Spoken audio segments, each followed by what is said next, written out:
think maybe we should talk about Tim Burton a little bit. Maybe our top fives or favorite films from Tim Burton. This does not crack the top five, right?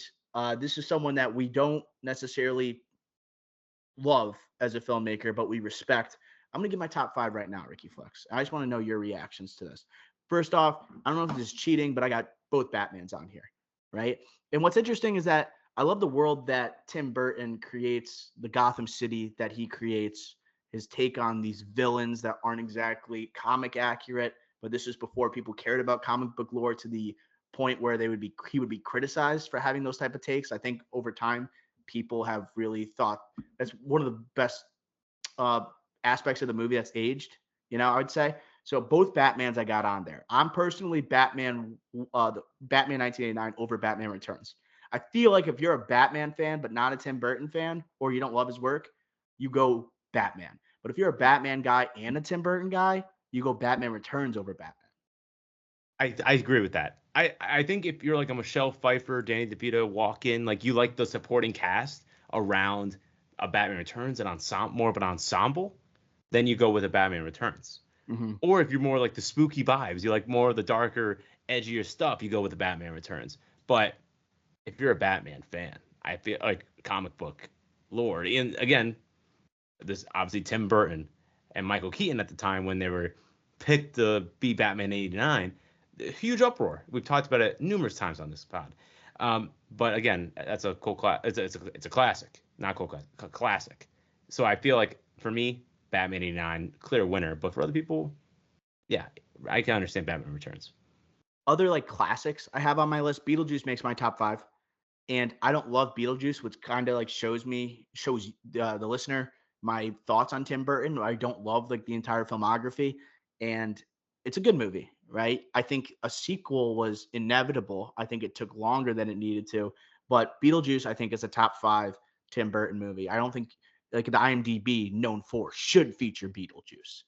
Like I would just say, like one last thing on Beetlejuice would be like that was kind of like Michael Keaton's, like it wasn't his breakout, but it was like his like legitimacy. Like I'm here, I still do comedy, but I'm about to be Batman.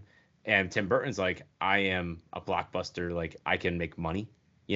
First one made like 75 million, like that's pretty good in '88 for a non-IP thing, new project. Then he did Batman, so like it was kind of like they're like, oh, they're about to get big moment.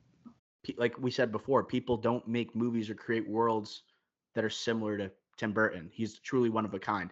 And the underworld aspect really was showcased, and people really dug that. It stuck with them. It aged well, And I think another classic I'm going to put on my top five. This might be my favorite Tim Burton movies, Edward Scissorhands. And that's one that's always played 31 Days of Halloween on Freeform.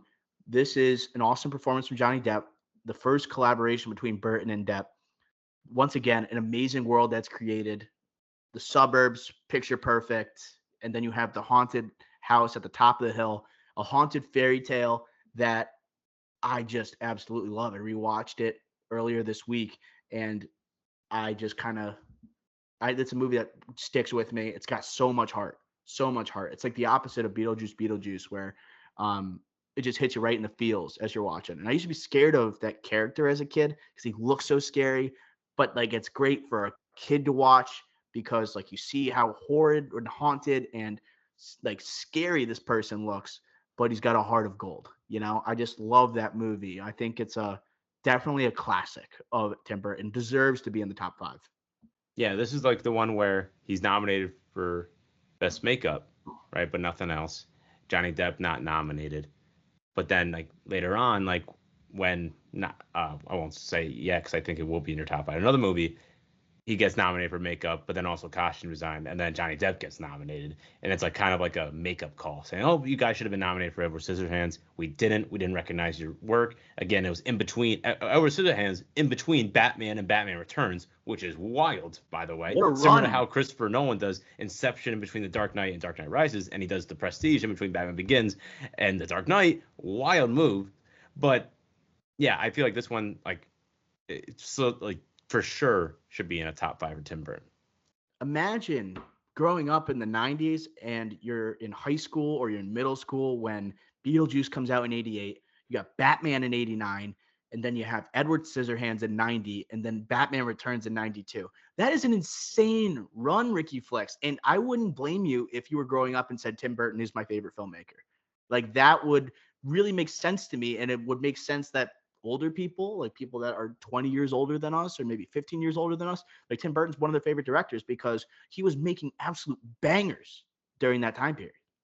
Yeah, and like if you go like pre-Batman or pre-Beetlejuice, you can even say like his influence, like Pee-wee's Big Adventure, like massive influence, you know, classic to a lot of people, like to most people, right? So you can go even then, like that's an insane run of films. My last film in the top five is Big Fish. That movie rules. We watched it for the first time. I watched it for the first time in high school because we were talking about storytelling and why it's significant, why it's necessary, the magic of storytelling. And even if you didn't know if this guy was telling the truth, he's exaggerating his stories, but by doing so, he's creating this extraordinary world and teaching lessons like in ways that are just creative and ones that are unorthodox.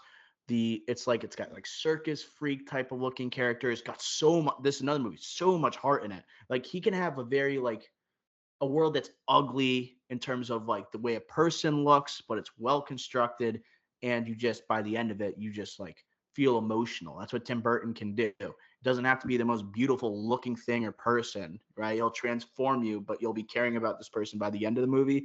Big Fish, also amazing performance from Ewan McGregor. We talked about him earlier. Let's go second episode last week. Him potentially as Hal Jordan in the DC universe and the Lantern series. One of my favorite Ewan McGregor performances. And Ricky Flux, if you consider yourself a Ewan McGregor guy, got to see Big Fish. That's one I'm missing for Tim Burton. Haven't seen Big Fish, so got to see that.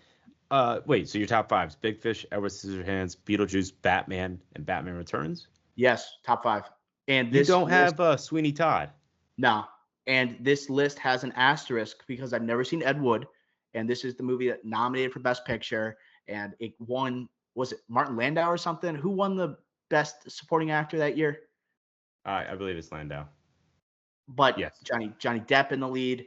I know, and it's like a black and white, very artsy like type of movie for Tim Burton. One that maybe, I don't know. It just seems like that one is like the most heralded, I guess, out of all of his movies in terms of prestige. You know, not necessarily the classic like Beetlejuice or Batman, but it's like, oh, if you're a cinephile, you think like, oh, this might be Tim Burton's best work. You hear that all the time. So that one's missing from the filmography. I don't have Sweeney Todd. I definitely don't have Charlie and the Chocolate Factory. Mars Attacks, I've only seen it like once, and maybe I'll put it on here. I think I have to revisit it. It's not streaming anywhere, which sucks. It usually is streaming someplace, but it's not anywhere right now. That one left off the list too. Yeah, I'm a little shocked with Sweeney Todd, I will say, because like again, that's another one where Johnny Depp. That was what I was referring to earlier when we were talking about Edward Scissorhands. Gets nominated for makeup, costume design. Johnny Depp gets nominated for Best Actor. So that's one where like I guess if you only you want to diversify your top five, you pick between Edward Scissorhands and Sweeney Todd, I guess. That movie as a kid, like watching that again. I was watching that when I was a kid. Even Pee-wee's like Big Adventure. I remember watching that on HBO one day when I was a kid, and I was like, God, this Pee-wee guy just creeps me out. Yeah, there's something off, or there's something eerie about that movie, but that goes with Tim Burton. And I like Sweeney Todd. Like I'm not a big musical guy, but also it's like a horror musical, so it's not exactly like a traditional one you typically see being made. So I understand why people might have it. I'm just not a Johnny Depp guy, really. And I love him in Edward Scissorhands, but it's like really early on in his career. I just don't like a lot of his work. You know, I think he's got a great name, and I think he was an icon in the 90s, early 2000s, but he just doesn't really do it for me. Would you say Batman's your number one, unbiased? Out of the top five, it's impossible for me not to have a bias with Batman. So, all right, so then other than Batman, what would be Edward Scissorhands? I think is his best movie. Okay, over Big Fish, which you just was very high praise. Yes, but I'm even higher on Edward Scissorhands. That movie rules. Yeah, that movie is great. I haven't seen that in years, but I really do like that movie. Even though, again, when I was a kid, so scared of that movie, frightened.